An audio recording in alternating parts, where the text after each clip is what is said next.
তেজপুৰৰ বামপগতীয়াৰ বাহৰ চুবুৰীৰ নিবাসী মেদিনী বৰাৰ গৃহত জুৰীয়া ফেটিসাপ উদ্ধাৰ কৰিলে সৰ্পবান্ধৱ সৌৰভ বৰকটকীয়ে। কালি পুৱা মেদিনী বৰাই 10 মান বজাত সৰ্প বিশেষজ্ঞ সৌৰভ বৰকটকীক ফোনযোগে জনায় যে তেওঁলোকৰ ঘৰৰ পাছফালৰ এখন জালত এটা ফেটিসাপ আবদ্ধ হৈ আছে। তেওঁ জালখনৰ পৰা ফেটিসাপটো উদ্ধাৰ কৰিবলৈ বৰকটকীক অনুৰোধ জনোৱাত বিশেষজ্ঞগৰাকী সেই স্থানত উপস্থিত হৈ দেখে যে জালখনলৈ আন এটা ফেটিসাপো আহি জোৰা লাগি আছে। অতি সতৰ্কতাৰে বিশেষজ্ঞ বৰকটকীয়া জালখনৰ কিছু অংশ কেঁচিৰে কাটি এনেদৰে সাপটো উদ্ধাৰ কৰে। যেহেতু সাপটো সম্পূৰ্ণ এটা দিন জালখনত আবদ্ধ হৈ আছিল, সেয়েহে জালখনত ঘহনি খাই সাপটো সামান্য আঘাতপ্ৰাপ্ত হৈছিল। অৱশ্যে সাপটোক সৌৰভ বৰকটকীয়ে প্ৰাথমিক চিকিৎসা প্ৰদান কৰে। উদ্ধাৰৰ পিছতেই বৰকটকীয়ে দুয়োটা সাপ মোনাত ভৰাই সুৰক্ষিত স্থানত মুকলি কৰি দিয়ে। উল্লেখ্য যে বৰকটকীয়ে এই উদ্ধাৰ অভিযানৰ পিছত সংবাদ মাধ্যমক জনায় যে বৰ্তমান সাপৰ মিলনৰ সময়। এই মিলনৰ সময়খিনিত সাপে নিজ সংগী বিচাৰি অহাটো স্বাভাৱিক। ইয়াত একো ভয় কৰিবলগীয়া কথা নাই, মাত্ৰ আমি সৰ্প সম্পৰ্কে মৌলিক জ্ঞানখিনি থকাটো প্ৰয়োজন। আজি তেজপুৰ বামপগতীয়া বাহৰ চুবুৰীত মেদিনী বৰাৰ ঘৰত এডাল ফেটিসাপ ওলাইছিল আৰু ফেটিসাপডাল দেখা মাত্ৰকে মোক মাতিলে। মই গৈছিলোঁ আৰু দেখিছোঁ এখন জালত লাগি আছিলে আৰু সেই ফেটিসাপডালৰ লগতে আৰু এডাল ফেটিসাপ একেলগে দুডাল ফেটিসাপ তাৰমানে সেইডাল যেনে জালত লগা নাই, একেলগতে আছিলে।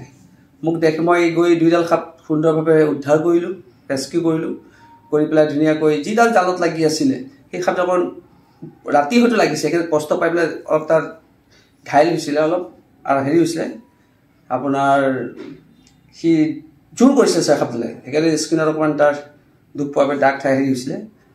তাৰপিছত মই তাক প্ৰাথমিক চিকিৎসা এটা দিলোঁ। দিয়াৰ পিছতে দুইডাল সাপ মই একেলগে এৰি দিছোঁ। এটা কথা হৈ গ'ল, এই সময়ত অসমত বিভিন্ন জেগাত সাপ ওলাই আছে আৰু প্ৰত্যেক জেগাতে মই প্ৰায় পাইছোঁ জুৰীয়া সাপবিলাক ওলাইছে।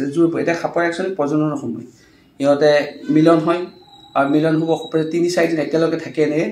আৰু মানুহে দেখা মাত্ৰকে যাতে সাপডালে কোনো ক্ষয় ক্ষতি কৰিব নালাগে, কাৰণ এইটো সিহঁতৰ মিলনৰ সময়।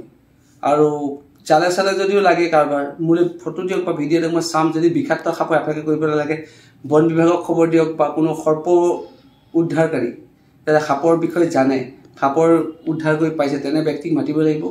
আৰু আপোনালোকে যদি নজনাতে সেইডাল ফেটিসাপডাল উদ্ধাৰ কৰিবলৈ গৈ জালৰ পৰা কাটিব যায়, কিন্তু দুৰ্ঘটনা হ'ব পাৰে।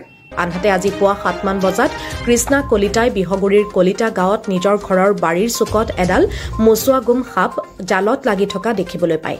পলম নকৰি কৃষ্ণা কলিতাই জালৰ কিছু অংশ কাটি আবদ্ধ হৈ থকা সাপটো জালৰ পৰা এৰুৱাই আনি সুৰক্ষিতভাৱে মুকলি কৰি দিয়ে।